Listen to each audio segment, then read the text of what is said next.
اشرح لي صدري ويسر لي امري واحلل عقدة من لساني يفقهوا قولي اعوذ بالله من الشيطان الرجيم بسم الله الرحمن الرحيم قال الله تبارك وتعالى ليس كمثله شيء۔ ایک اہم مسئلے کے اوپر ہم ایک ضرورت کے تحت اس ویڈیو میں آپ حضرات کے سامنے آئے ہیں، اور ایک بہت اہم مسئلہ ہے جو آپ حضرات کے گوش گزار کرنا ہے۔ علماء احباب کو بھی توجہ دلانی ہے، غیر علماء احباب کو بھی توجہ دلانی ہے۔ اس مسئلے کے بیان سے پہلے ہم چند گزارشات ہیں جو آپ حضرات کے سامنے رکھنا چاہتے ہیں، وہ بہت ضروری ہیں۔ سب سے پہلی بات تو یہ ہے کہ دیوبندیت کیا ہے۔ اس تعلق سے ہم چند بڑے معتبر اور موقر حضرات کی عبارتوں کو آپ حضرات کے سامنے پیش کرتے ہیں۔ حجت الاسلام قاسم العلوم والخیرات حضرت مولانا محمد قاسم صاحب نانوتوی رحمۃ اللہ علیہ کے پوتے حکیم الاسلام حضرت اقدس مولانا قاری طیب صاحب نور اللہ مرقدہ ثابت محتمم دارالعلوم دیوبند اپنی کتاب علماء دیوبند کے دینی رخ اور مسلکی مزاج میں تحریر فرماتے ہیں کہ علماء دیوبند اپنے دینی رخ اور مسلکی مزاج کے لحاظ سے کلیتاً اہل سنہ والجماع ہیں۔ نہ وہ کوئی فرقہ ہے، نہ نئے عقائد کی کوئی جماعت ہے جسے وقت اور ماحول نے پیدا کر دیا ہو۔ یہ حضرت نے صفحہ نمبر 23 پر ارشاد فرمائی ہے۔ اسی طرح سے حضرت نے اسی کتاب کے صفحہ نمبر 64 پر ارشاد فرمایا ہے جب کتاب اللہ تو سامنے نہ ہو، صرف شخصیتیں ہی سامنے ہوں جن کے افعال و اقوال ذاتی اور شخصی بھی ہوتے ہیں، ان میں خطا و ثواب کا بھی احتمال ہوتا ہے، نیز بعض اوقات غلبہ حال میں بعض وجدی اقوال و افعال بھی ان سے سرزد ہو جاتے ہیں، بلکہ بعض اوقات وہ ظواہر شریعت پر منطبق بھی نہیں ہوتے، وہ ان کے بلند مقامات کا تقاضا ہونے کے سبب بلحاظ حقیقت خلاف شرع بھی نہ ہو، مگر بہرحال وہ شخصی اور ذاتی ہی احوال ہوتے ہیں، قانون عام نہیں ہوتے کہ ہر کس و ناکس کے لیے پیغام و حکم کے درجے میں آ جائے۔ ساتھ ہی نبی کے بعد غیر نبی اور غیر معصوم کی بشری کمزوریاں بھی ان احوال میں مخلوط ہو سکتی ہیں جس سے انہیں شریعت یا شرعی حکم نہیں کہا جا سکتا، لیکن عوام اور بے بصیرت خواص کے نزدیک شخصیت پرستی اور غلو عقیدت و عظمت کے سبب رفتہ رفتہ یہ ذاتی امور بھی رواج پذیر ہو کر عین دین اور عین شریعت بن جاتے ہیں، جس کے نتیجے میں دین خداوندی مخلوقاتی افعال و اقوال کے ساتھ خلط ملط ہو کر رسوم و رواج کا مرکب رہ جاتا ہے۔ اس میں کتنی ہی عوامی بدعات و جاہلانہ خرافات اور کتنے ہی رسوم و رواجات اور محدثات و ایجادات شامل ہو کر خالص دین باقی نہیں رہتا، جو بلا شبہ گمراہی ہے۔ اس پوری بات کا خلاصہ یہ ہے کہ شخصیت پرستی علماء دیوبند کے مزاج میں نہیں ہے۔ جو الفاظ حضرت کے بیان کیے گئے ہیں ان کو ایک مرتبہ غور سے براہ راست کتاب میں بھی پڑھا جا سکتا ہے۔ اسی طرح سے شیخ الاسلام مفتی اعظم پاکستان مفتی محمد تقی عثمانی صاحب دامت برکاتہ نے اسی کتاب کے تقدیم اور پیش لفظ میں اور تعارف میں جو الفاظ استعمال کیے ہیں، انہوں نے فرمایا ہے اہل السنہ والجماعہ کی کوئی بھی مستند کتاب اٹھا کر کے دیکھ لیجئے، اس میں جو کچھ بھی لکھا ہوگا وہی علماء دیوبند کے عقائد ہیں۔ اسی طرح سے اس کی تشریح اور بھی الفاظ میں حضرت نے وہاں پر اسی کتاب کے مقدمے میں فرمائی ہے۔ مولانا ادریس صاحب رحمۃ اللہ علیہ کی کتاب ہے عقائد اسلام، اس کو دارالعلوم دیوبند نے شائع فرمایا ہے۔ موجودہ محتمم حضرت اقدس مفتی ابو القاسم صاحب دامت برکاتہ انہوں نے اس کتاب کے مقدمے میں جو الفاظ تحریر فرماتے ہیں علماء دیوبند جو بر صغیر میں اہل السنہ والجماعہ کی نمائندہ جماعت ہے، اہل السنہ والجماعہ کی نمائندہ جماعت ہے، اس سے کوئی الگ اور کوئی نئی جماعت نہیں ہے۔ اسی طرح سے ایک مسئلے میں ایک فروعی مسئلے کے اندر جو موجودہ شیخ الحدیث ہیں حضرت الاستاذ مفتی سعید احمد صاحب پالن پوری دامت برکاتہ انہوں نے موجودہ محتمم مفتی ابو القاسم صاحب کو ایک خط تحریر فرمایا۔ اس خط کا نام ہے دیوبندیت کیا ہے۔ اس میں بھی حضرت نے بڑی بعض قیمتی اور وقی باتیں ارشاد فرمائی ہیں، وہ بھی ہم آپ حضرات کو سنانا چاہتے ہیں۔ حضرت فرماتے ہیں کہ دیوبندیت مسلک اہل السنہ والجماعہ کا دوسرا نام ہے،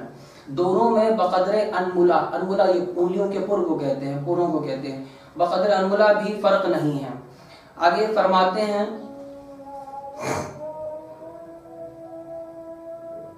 کہ ہر حال میں اکابر کے عمل کو لینا اکابر پرستی ہے، اکابر کا اتباع نہیں ہے۔ اس سے علماء دیوبند بیزار ہیں۔ علماء دیوبند کے یہاں اکابر پرستی نہیں سکھائی جاتی ہے، علماء دیوبند کے یہاں اکابر کا اتباع سکھایا جاتا ہے۔ آگے فرماتے ہیں کہ ہر حال میں اکابر کے عمل کو لینا اکابر پرستی ہے، اکابر کا اتباع نہیں ہے۔ حضرت شاہ ولی اللہ صاحب علیہ الرحمن نے حجت اللہ البالغہ میں تحریف دین کے 7 اسباب بیان فرمائے ہیں، ان میں سے ایک ہے استحسان مشائخ ہے۔ اکابر نے جس چیز کو پسند کیا، اخلاق اس کو دین سمجھ لیں، اس سے بھی دین بگڑ جاتا ہے۔ اور یہ بات بھی اسی پس منظر میں ہے کہ جو ہمارے بعض علماء دیوبند ہیں، ان کے عمل کو حجت میں دلیل میں پیش کیا گیا تو سپریم مفتی صاحب نے اس پر نقد میں یہ بات فرمائی، اور یہی صحیح بات ہے، اس میں کوئی دو رائے نہیں ہے۔ یہ میں نے 4 حضرات کی باتیں آپ حضرات کے سامنے نقل کی ہیں۔ اس کی ضرورت پیش اس لیے آئی ہے کہ ہمارے بعض احباب جو دیوبندیت کو اپنے حساب سے سمجھنا چاہتے ہیں، وہ یہ کہتے ہیں کہ علماء اہل السنہ اور اوپر کے جو متقدمین ہیں، ہم ان کی ان باتوں پر عمل کریں گے جو باتیں ہمیں علماء دیوبند کے واسطے سے پہنچی ہوں۔ بلکہ بعض حضرات نے تو یہاں تک دعویٰ کیا ہے کہ بھئی ہم اوپر والوں کو جانتے ہی نہیں، جب تک کہ ان حضرات نے جن باتوں کو کہہ دیا ہمیں ان باتوں پر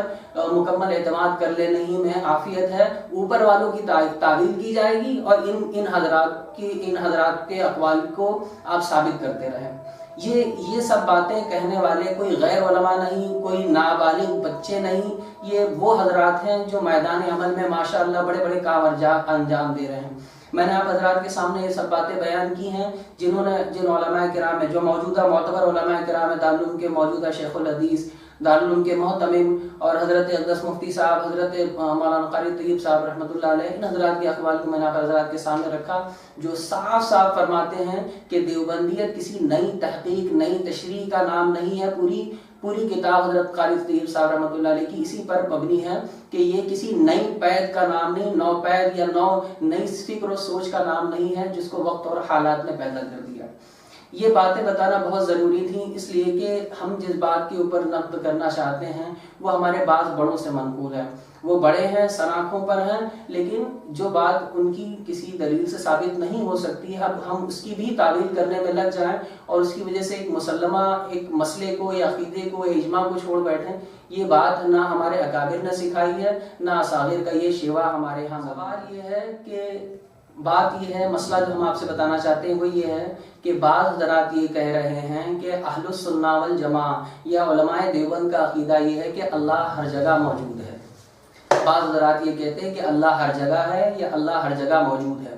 ہم اس ویڈیو سے جو آپ حضرات کو پیغام دینا چاہتے ہیں وہ یہی ہے کہ یہ عقیدہ جو حضرات کہہ رہے ہیں ان سے بہت بھاری غلطی ہوئی ہے، ان سے بہت بھاری چوک ہوئی ہے۔ یہ عقیدہ اہل السنہ والجماعہ کی کسی کتاب میں بطور عقیدہ نہیں لکھا ہے۔ اس کو بین القوسین کر لیجئے یا بین القومین کر لیجئے کہ بطور عقیدہ اسے کسی بھی کتاب میں، کسی بھی عالم نے، کسی بھی مفسر نے، محدث نے، متکلم نے نہیں کہا ہے۔ جن کے اوپر عقیدے کا مدار ہوتا ہے ان میں سے کسی عالم نے کسی معتبر کتاب میں اس کو عقیدے کے طور پر نہیں لکھا ہے۔ بعد والوں نے یہ بات لکھی ہے، اب بعد والوں کی بات کو ماننے کا مطلب یہ ہوتا ہے کہ پہلے والوں کی بات کی تردید لازم ہے۔ اگر اس کی کوئی تعویل کی گنجائش ہوتی تو ضرور ہو سکتی تھی، لیکن واقعہ یہ ہے کہ اس تعبیر کو پوری طرح سے علماء امت نے، علماء اسلام نے، سلفاً و خلفاً، مفوضہ نے اور مؤولہ نے، اہل تفویض نے بھی اور اہل تعویل نے بھی پوری طرح سے اس کو رد کیا ہے۔ اس مسئلے پر سب سے پہلا غور کرنے کی جو سب سے پہلی ضرورت ہے وہ یہ ہے کہ اس کا مدار جو ہے ان آیات کے اوپر ہے یا ان احادیث کے اوپر ہے جن میں اللہ تعالیٰ کے قرب اور معیت کو بیان کیا گیا ہے۔ یہ کہا جیسے کہ آیات میں آیا ہے ان اللہ معنا نحن اقرب الیہ من حبل الورید، اس طرح کی جو آیات ہیں ان میں ان کے معنی کو اگر لے لیا جائے تو اس کا مطلب یہ نکلتا ہے کہ جیسے نحن اقرب الیہ من حبل الورید کہ ہم انسان کے جو ہے شہرک سے بھی قریب ہیں، یا ایسے ہی آیت ہے وَهُوَ مَعَكُمْ أَيْنَمَا كُنْتُمْ کہ اللہ تمہارے ساتھ ہے تم جہاں کہیں بھی ہو، تو اس کا بھی مطلب یہ ہے کہ جہاں جہاں انسان ہے وہاں اللہ ہے۔ اس کا لفظی مطلب یہی نکلتا ہے، لیکن حقیقت یہ ہے کہ علماء اسلام نے ان جملوں کی، علماء مفسرین اور محدثین نے اس قرب و معیت کی تعبیر فرمائی ہے، اس کو اپنے حقیقی معنی پر محمول نہیں فرمایا ہے۔ آئیے دیکھتے ہیں سلسلے میں جو علماء کے اقوال ہیں مختصراً ہم ان کو بھی پیش کر دیں، اور کچھ تھوڑا بہت جو جائزہ ہم اس ویڈیو میں دوسرے حضرات کا جو اس کو ثابت کرنا چاہ رہے ہیں لینا چاہتے ہیں۔ سب سے پہلے تو ہم دیکھتے ہیں عقیدے علماء دیوبند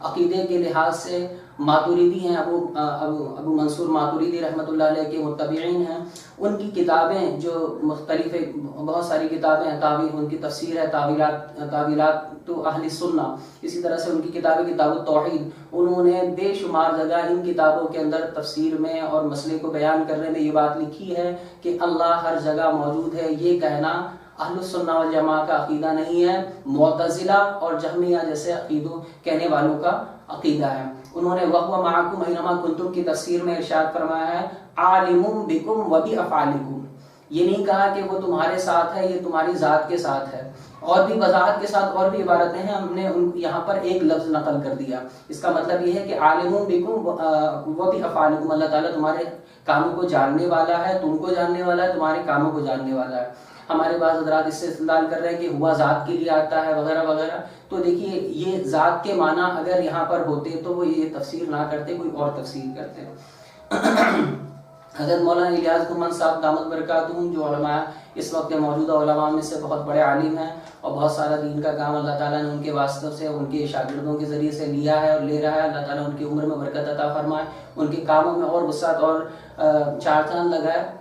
بے شمار ان کا بہت سارے دینی خدمات ہیں، اور اتنے خدمات ہیں کہ ہم جیسے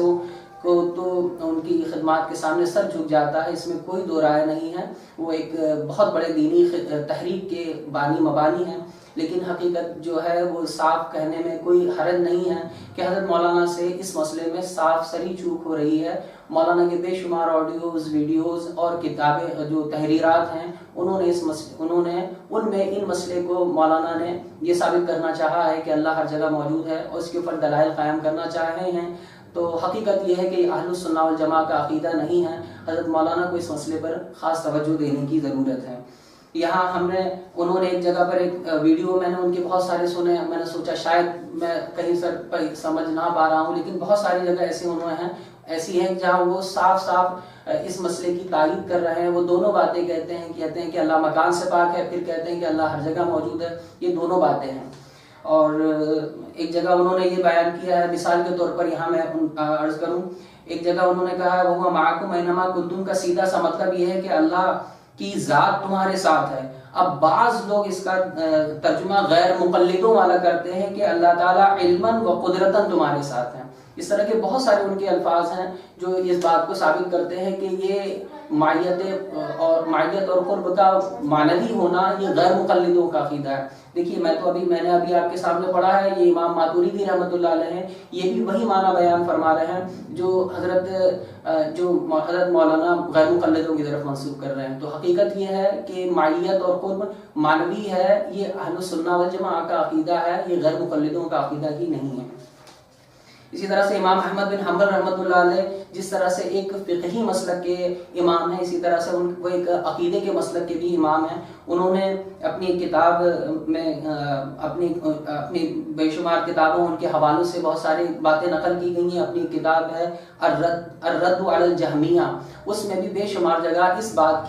بات کو صاف لکھ کر کے ایک تعویل کے اوپر کہ اس کے اوپر کیا کیا اعتراض، اس کے کیا دفاع کی کیا صورتیں ہو سکتی تھی، ان سب کو نقل کر کے حضرت نے اس کی تردید کی ہے کہ جو لوگ یہ کہتے ہیں کہ اللہ ہر جگہ موجود ہے، یہ جہمیہ اور باطلہ کا قول ہے، اہل سنہ والجماعہ کا عقیدہ نہیں ہے۔ امام ابو الحسن اشعری رحمۃ اللہ علیہ جو عقیدے میں اشعری مسلک کے امام ہیں، جس طرح سے 3-4 عقائد مسلک کے ہیں، فقہ کے ہیں، اسی طرح سے 3 عقیدے کے جو مسلک ہیں، ان میں سے امام اشعری رحمۃ اللہ علیہ جس کے اشعریت کے مدار ہیں، انہوں نے اپنی کتاب الابانہ میں تحریر فرمایا ہے، جو انہوں نے آخر وقتوں میں تحریر فرمائی ہے۔ غور سے سنیے گا، عبارت حضرت کی بعینی نقل کرتا ہوں، وَزَعَمَتِ الْمُعْتَزِلَةُ وَالْحَرُورِيَّةُ وَالْجَهْمِيَّةُ إِنَّ اللَّهَ عَزَّ وَجَلَّ فِي كُلِّ مَكَانٍ۔ دیکھیے فرما رہے ہیں کہ معتزلہ، حروریہ، جہمیہ جیسے لوگوں کا قول ہے کہ اللہ تعالیٰ اب ہر مکان میں موجود ہے۔ فرماتے ہیں فَلَزِمَهُمْ أَنَّهُ فِي بَطْنِ مَرْيَمَ وَفِي الْحُشُوشِ وَالْأَخْلِيَةِ وَهَذَا خَالَفَ الدِّينَ تَعَالَى اللَّهُ عَنْ قَوْلِهِمْ۔ کہ اس سے فرماتے ہیں کہ اگر اللہ تعالیٰ ہر جگہ موجود ہے تو اس سے یہ بات لازم آئے گی کہ نعوذ باللہ وہ جگہ جو ناپاک ہیں، گندی ہیں، نجس ہیں، ان جگہ میں بھی اللہ تعالیٰ کا نجس ہونا لازم آتا ہے۔ دیکھیے یہ چیز اعتراض کون کر رہا ہے؟ یہ اعتراض کرنے والے امام ابو الحسن اشعری رحمۃ اللہ علیہ، حضرت مولانا الیاس محمد صاحب اور ان کے شاگردان رشید، وہ بھی بہت بڑا کام کر رہے ہیں، بالکل سراخوں پر ہیں، بڑے بڑے علماء کرام ہیں، وہ بھی اس کو یوں پیش کرتے ہیں کہ یہ غیر مقلدوں کا اعتراض ہے، اور غیر مقلد یہ اعتراض کرتے ہیں کہ اگر یہ اللہ تعالیٰ ہر جگہ ہے تو اس میں یہ خرابی لازم آتی ہے، اور اس کا یہ لوگ جواب، یہ حضرات جواب دیتے ہیں، جو ظاہر سی بات ہے کہ اس کا جواب دینے کا مطلب یہ ہے کہ امام ابو الحسن اشعری رحمۃ اللہ علیہ کی بھی وہ بات سمجھ میں نہیں آئی تھی جو یہ حضرات بیان فرماتے ہیں۔ ظاہر سی بات ہے کہ یہ دعویٰ وہ حضرات نہیں کر رہے ہیں، لیکن اس کا مطلب یہی ہے کہ کہنے کا مطلب یہی ہے کہ یہ اہل السنہ والجماعہ کا مسلک نہیں ہے جس کی یہ حضرات تعبیر۔ تنہا امام اشعری رحمۃ اللہ علیہ ہی نہیں بلکہ امام ماتریدی اور ان کے تمام متبعین، امام اشعری اور ان کے تمام متبعین، سبھی نے معیت کو معیت وصفیہ مراد لیا ہے، معیت ذاتیہ کی نفی کی ہے، اس بات پر اجماع نقل کیا ہے۔ اسی طرح سے امام احمد بن حنبل رحمۃ اللہ علیہ کے جو متبعین ہیں انہوں نے بھی اس کو معیت ذاتیہ مراد نہیں لیا ہے، معیت وصفیہ مراد لیا ہے۔ نیز اللہ ہر جگہ موجود ہے، اس کے اوپر تینوں ائمہ اور ان کے بڑے چھوٹے ہر طرح کے علماء کرام نے، ان کے متبعین ہر طرح کے چھوٹے اور بڑے علماء نے اس بات کی صراحت کی ہے کہ اللہ ہر جگہ موجود ہے۔ یہ ہمارا عقیدہ نہیں ہے، یہ باطل عقیدہ ہے، یہ جہمیہ وغیرہ اور معتزلہ کا عقیدہ ہے۔